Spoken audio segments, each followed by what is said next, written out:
I don't know if it was God pushing me to do it. I really wanted to share my experience and encourage people. I wanted it to be an encouragement that, you know, life can be difficult, but you get through it.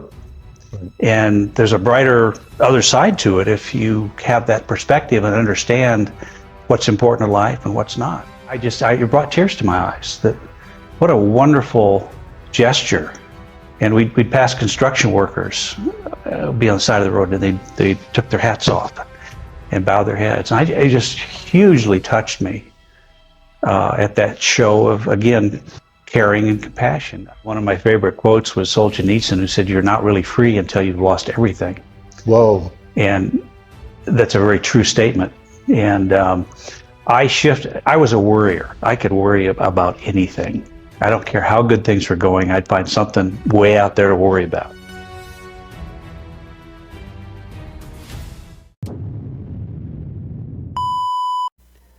So John is on the Christian Broadcast Network, and I can't find the quote, but I think he said something to the effect of the people on or in the audience or something to that effect. They were kind of divided on him coming on the show, but it seems like, and I could just be making that up in my head. But anyways, he ends up on the show, and so let's see what John does. John, a New York Times best-selling author, has written a book, The Other Side of Suffering, to encourage people broken by tragedy or injustice. The Other Side of Suffering, the name of the book. Why'd you write it? Well, I just felt compelled to share my experiences and to help other people. My eyes are open to the fact that almost everybody carries a burden. And I just wanted to reach out and share what I learned and the mistakes I made. And I don't know, it was, I worked on it for probably 4, 5, 6 years, but I would, I'd work on it and then I'd put it away and get it out 6 months later and work on it, but I couldn't ever let it go and not get it finished. I don't know if it was God pushing me to do it. I really wanted to share my experience and encourage people. I wanted it to be an encouragement that, life can be difficult, but you get through it. Right. And there's a brighter other side to it if you have that perspective and understand what's important in life and what's not. And I don't know, I wanted it fundamentally to be an encouragement to people. There are some significant moments of your healing, inner healing in this book, and there's one particular scene at Patsy's funeral procession going through the streets of Atlanta. Well, her funeral was at a church that was about 30 minutes away from the cemetery, and the cemetery is where JonBenet was buried and Beth. And Atlanta traffic can be horrendous. And I thought, how in the world are we going to get the funeral procession from the church to the cemetery? But I thought, well, that's not my worry. I'm not going to worry about it. And as we left the church, every intersection, and there must have been 30, 40 intersections, were blocked by police standing at attention. And we proceeded that 30 minutes across busy Atlanta. And it brought tears to my eyes. That what a wonderful gesture. And we'd pass construction workers, be on the side of the road, and they took their hats off and bowed their heads. And it just hugely touched me at that show of, again, caring and compassion. And I don't know if they knew who we were or what this was all about, but they respected that process in our life. And the police were just really overwhelmed me. Give honor to whom honors due. Well, perhaps. It really opened my eyes to how compassionate people can be and how important that is. One of my favorite quotes was Solzhenitsyn, who said, "You're not really free until you've lost everything." Whoa. And that's a very true statement. And I was a worrier. I could worry about anything. I don't care how good things were going, I'd find something way out there to worry about. What if? And what a useless emotion that is. And I'm not a worrier. I enjoy living for the day. And I've developed a different perspective on life. But a friend of mine challenged me several years ago. He said, "John, do you believe the best days of your life are in front of you?" I said, "Well, no, how could that possibly be?" And I wasn't being bitter or sarcastic. It just, what a silly question. And he said, "We need I'm just laughing at the way he worked himself right on back around to that talking point, because as we saw, he, kind of mentioned, I think he mentioned that on the Robin Roberts interview, but I know he definitely mentioned that on the View. So this is in 2012. He's on his book tour. He's talking to everybody about his new book in 2012, Other Side of Suffering. And we've read some excerpts from that. And so he's kind of on that tour again. And it's just funny because, you know, I don't know. I guess I don't know how to feel about these interviews, because somehow, some way, whether they give the questions to these people ahead of time, John finds a way to work himself back into certain answers, whether they apply or not. And honestly, he just did a bunch of talking, and he was just talking and talking and talking. Here, I want to land here. Boom. And I wonder if somebody could lead him off script and go somewhere else, but John saying, okay, I need to be at this point, is able to essentially say, okay, my next point to talk about, the next point that I want to mention, I want to talk about is this. So let's keep talking and take whatever they say. It's like spin it, whatever they say. John, a lot of people have called you, ugly over the years. What do you think about that? And John thinks about it, says, well, people have their opinions. And one of the things that I thought about is this, that, and the third. Friend of mine gave me whatever, this, blah, blah, blah, blah, blah. And that's why I'm writing this book, because, okay. So I don't know if it's that they have questions already, or that John has just got so well at spinning it back to what he wants to talk to. You get to a point where you believe they are. I thought, you're right. How could you look at the future and not believe that it was going to be the best days of your life, best days of your life? And so it really caused me to stop and think, how do you get to that point when you've lost a lot of things and people that were part of your life and your hope? And part of it is developing an eternal perspective and understanding that there's more to life than just living here on this planet. And God has a purpose for me, and I need to, if I'm here, there must be something else I'm supposed to be doing. And so it took me a while to really process that and to believe that, because a lot of what my hope was based on, frankly, was material stuff. Yeah, we know. I wonder if he was raised in church, because Patsy seems, when she talks, she seems to have a stronger foundation than John in a religious kind of setting. But when John talks about it, it's been for so long, because they've gone to church for like ever, in terms of he and Patsy, from what I know. But every time you kind of ask John something about church, he's always like uncertain.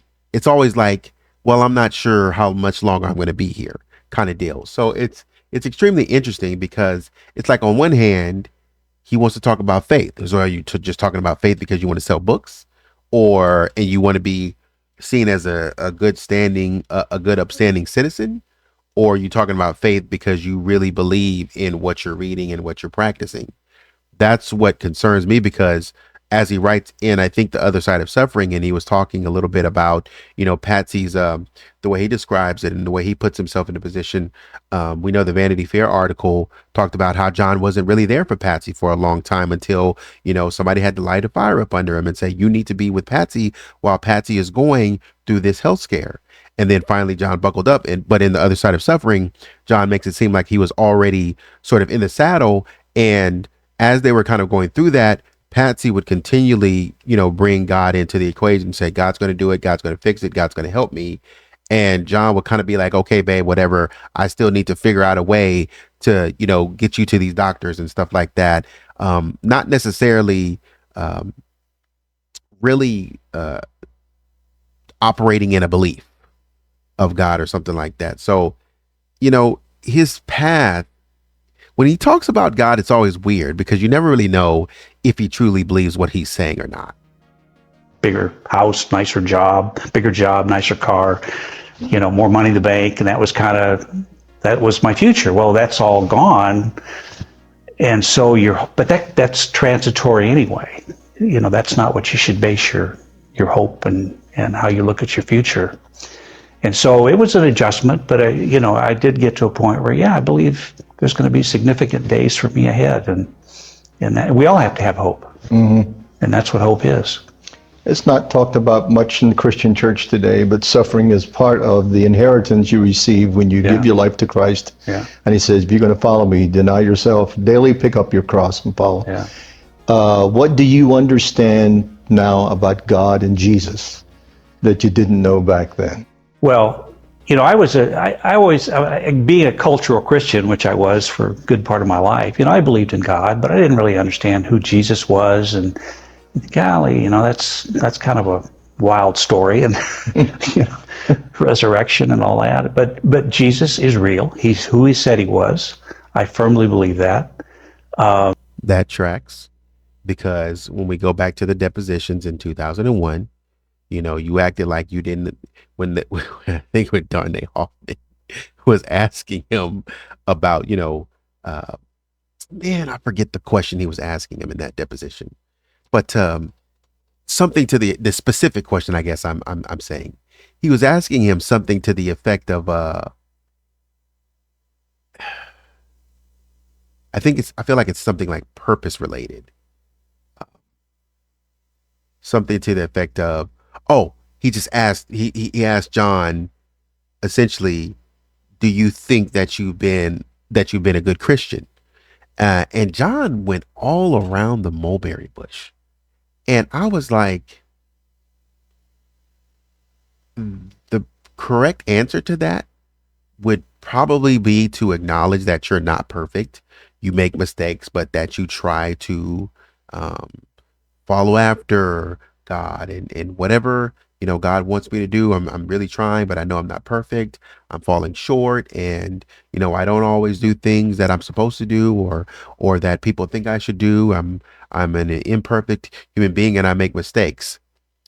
But John kind of acted like he didn't know what Darnay was talking about. It kind of really just threw him off, and I was like, it's weird because you said in one of your books that you were like a deacon of a church. Like, that's leadership in the church. Like, how are you so lost? Like, you go to church and like you're so lost. You expect so it even going to, because anyways, even going to the church that they went to in Colorado, you're going to that church, but like he says, I guess he said he's more of a cultural Christian, as in, I take that to mean I just go to church, I show up, I say hello to everybody. Church to him is more like, at this point, a social club. And what I don't understand, I guess, because I was going to say, I don't understand, like, why would, there's so many other places to go rather than church. Like, why can't you guys just meet at a bar or something like that, or meet at an actual office building rather than this be the case? But it doesn't really matter, because for these guys, it's about being out and about and being seen. And as he said, being materialistic, as we know, when we go back and read the Vanity Fair article, Missing Innocence, that talks about him having a Porsche. But then we fact check it with, I think, The Other Side of Suffering, where he talks about divorcing Cindy, or being he and Cindy divorcing, and then him kind of sleeping in his friend's apartment on the floor or what have you, and having a Porsche, and really not knowing what he's going to do, just the materialistic stuff. And it has that progressed throughout the years, going to the home in Colorado, and Patsy, and then paying $500,000 for the house, and Patsy running up another $700,000. So a lot of materialistic behavior, which is what we've been saying. The Ramseys are just materialistic, like crazy materialistic. We've been tracking that. So it's good to hear John say it.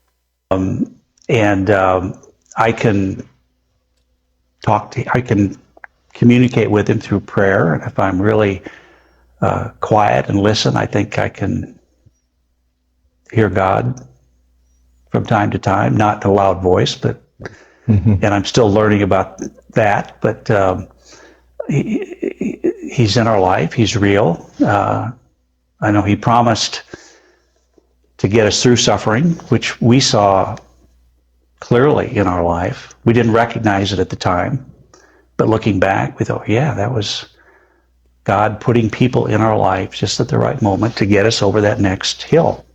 You took on a new spiritual mantle, so to speak, in that you joined up with YWAM, Youth with a Mission, to become a missionary to India. Yeah. Well, I had some good friends who were very familiar with the YWAM program, Youth with a Mission. Right. And they had a program for, it's called Crossroads. It was just discipleship training for adults, 35 and older, which of course I well qualified for. And they just kept saying, you've got to go to this. It'd be life-changing. And I was like, oh, I can't take 6 months out of my life and go somewhere. But I did, and just was wonderful experience, wonderful teaching. And then we spent 3 years in India, or 3 months in India. And it was a wonderful experience. And really, I don't know when that happened, but it sounds like John went through a period which tracks of being lost, obviously without Patsy. Don't know what to do, don't know where to go, don't know where to turn.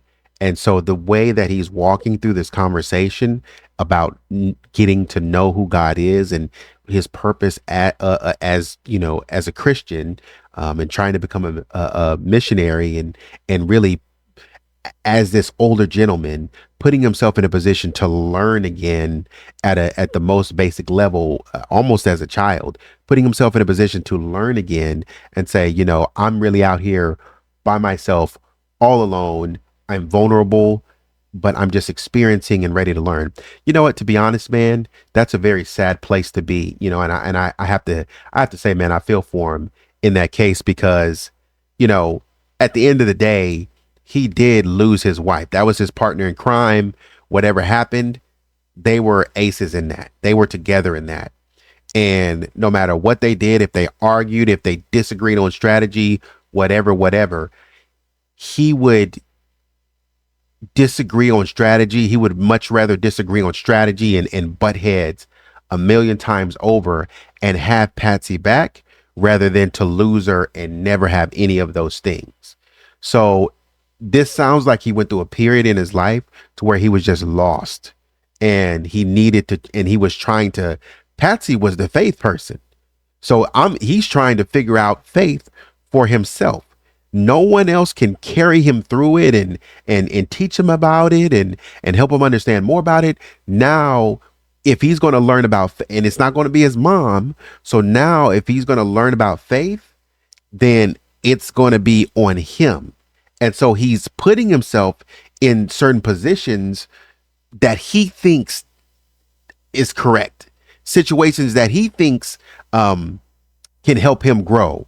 And it's really like him being completely vulnerable and completely open, and kind of being in this place and saying, I guess, because people are going to be, hey, John, you should do it. And he's kind of sitting there and saying, yeah, I guess I should do it. I'll go with you guys to this missionary trip to India and just see what it's like, see what it's about. Before, John would have just been in business. I can't do it. I have to work, all that. That was John. But now John is turning over a new leaf and saying, maybe, stressing myself out about work and all of that isn't the most important thing. Maybe it's getting out and living life to the fullest. But the thing that you don't hear in any of these interviews is, what does the other side of suffering mean for your son? Where is Burke as you are out here living your life? Where is Burke in all of this? Where is the relationship between the only two people left? Where is that? There is no, oh, me and my son, and I've reached out. Hey, I called up Burke and I said, hey, Burke, this is a great opportunity for you and I to get together. Let's go to India and spread the word of the Lord to these people in India. Where is Burke? Where's the off? Because he makes a lot of off comments about Patsy, a lot of off comments about JonBenet. Oh, JonBenet would always come up to me and tell me this. Oh, Patsy would say if she were here right now, she would say this. But what would Burke ever say? Anything? Which makes me wonder, is there a sort of unconscious removing of this individual from your mind for a reason? Is there? I'm asking.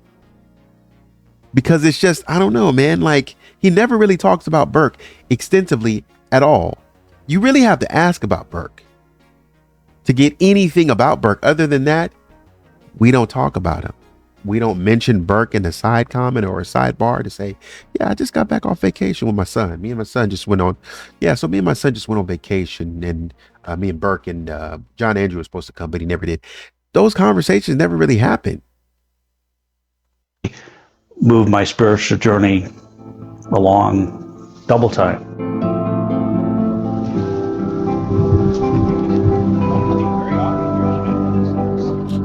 Through all this process, suffering is part of the package that Jesus says you inherit when you embrace him. It's going to happen. Yeah. Yeah.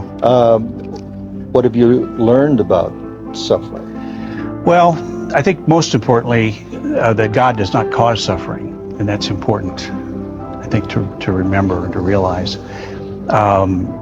He allows it, but he doesn't cause it or impose it on us. I've learned that pretty much everybody suffers at some point in their life. Life's not necessarily easy, and people struggle, and particularly nowadays. And that was a kind of an eye-opener for me. And that it has a beginning and an end. And that's kind of what the book was to encourage people about, that there is an end to suffering. It's not forever. And you have to have that perspective and expect that and get through it. As Winston Churchill said, if you find yourself in hell, keep going. Thank you, Winnie. Yeah. You could have come out of all of this. I don't like how he continues to talk in a very naive way. I didn't know why the cops were still looking for. So we were looking at another video. Obviously, if you were with me, we looked at The View. When he was on The View, and he was kind of relaying the fact that, hey, the cops started looking at us and they never stopped. And I thought they would have quickly moved on. And my sort of rebuttal was, why? It's in many cases probably the parents. So why would the cops be moving on so quickly? It's very naive to think that, you know what I mean? And so in the same way, John continues to let off statements that they're just kind of like, what? Oh, suffering happens to a lot of people. I mean, yeah, a lot of people suffer. What are you talking about? Well, and I didn't really think about that. I didn't really know that. What do you think people out here just twiddling their thumbs and not being concerned about, just able to fend off any issue that they deal with? I mean, do you think that you're the only one suffering in the world? I mean, that's weird. That is extremely self-centered. It's a self-centered take on suffering. An angry, embittered, resentful man. You didn't. No. I think there were several factors. One is we were really blessed by the compassion of our fellow man. People just reached out to us and carried. Oh, that accent came out. I've never heard his accent come out. There were several factors. One is we were really blessed by the compassion of our fellow man. People just reached out to us and carried carried our spirits and encouraged us and apologized for what was being said and done to us. And it really was an uplifting experience for us. We also realized pretty early on that we needed to be strong for our children. You know, they still needed us to be strong parents. We love them just as dearly as we loved JonBenet and Beth, and they needed us now more than ever. They were hurting too. And so that became a real purpose for our life, were our children, and to make life good for them as best we could. And you can't be stuck. You know, it's easy to pity yourself, and when you're suffering and have tragedy, you tend to look inward and, you know, and focus on your pain, but you can't stay there. It's just fruitless, and that, I guess we realized that, and Patsy and I, when we'd both get kind of down, we'd say, well, we're having a pity party here, let's stop it. And that kind of worked, and we just got, okay, yeah, I see what we're doing. So but you just take one day at a time and build new memories. That was an important thing that I learned, that you had to, you know, your mind's like a computer memory. It has a capacity for memories, and you have to add new ones, and that helps with recovery. And so your memories then become fresh ones. And I was also told by a minister, he said, you know, John, the memories that today bring pain of your children, tomorrow will bring smiles. And I found that to be very true, because now when I think of Beth or JonBenet, I smile. I can remember them smiling, and, you know, the good things, and that's a very true statement. It takes some time, but it happens.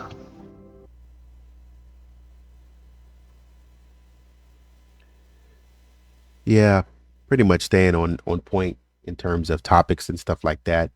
Few things like the naive behavior, naive talking. I do think kind of at that last portion though, that last sort of like minute or two, those were points to where he was like really talking from the heart. Those were sincere John points. We're talking about trying to, you know, get back out there, and you're feeling that pain, you're feeling that tug, feeling that pull.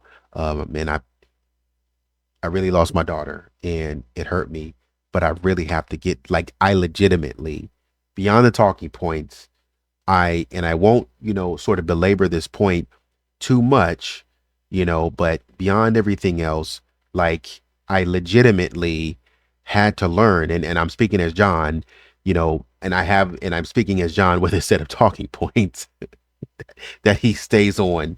But now John is getting outside of the boundaries of those talking points and saying, look, let me just kind of level with you in my own way. I had to learn how to deal with this suffering. I put on a brave face for you guys, but I had to learn how to deal with this suffering for myself in a way that I thought was healthy. Because John doesn't really, I don't think he's an individual that really smiles a lot. The only things that I think would get him excited is a successful business deal or something like that. And so other than that, life is just about business. But now I think, again, with him being with Patsy passing away, he had a chance to sort of reevaluate himself and get into like another space to say, that was the John I was. Now, this is the John that I want to be. Let's invest in that and see where that goes. Let's see how that feels. Patsy's been talking about this for years. Is there anything to it?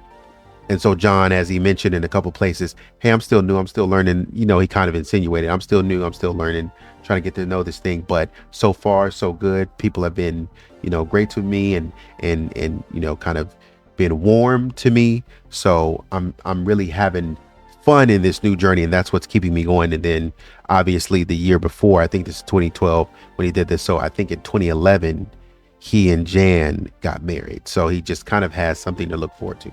But anyways, that's the video. Like, share, subscribe. Thank you for your support. Shout out to everybody domestically in the US and abroad, in UK, Canada, and everywhere. Appreciate all your love and support, and watching the videos and engaging and all such as that. So without further ado, I'm not going to talk your off, but like, share, subscribe once again. Always take care of yourself. Drink water. Eat well. And until next time, Take care.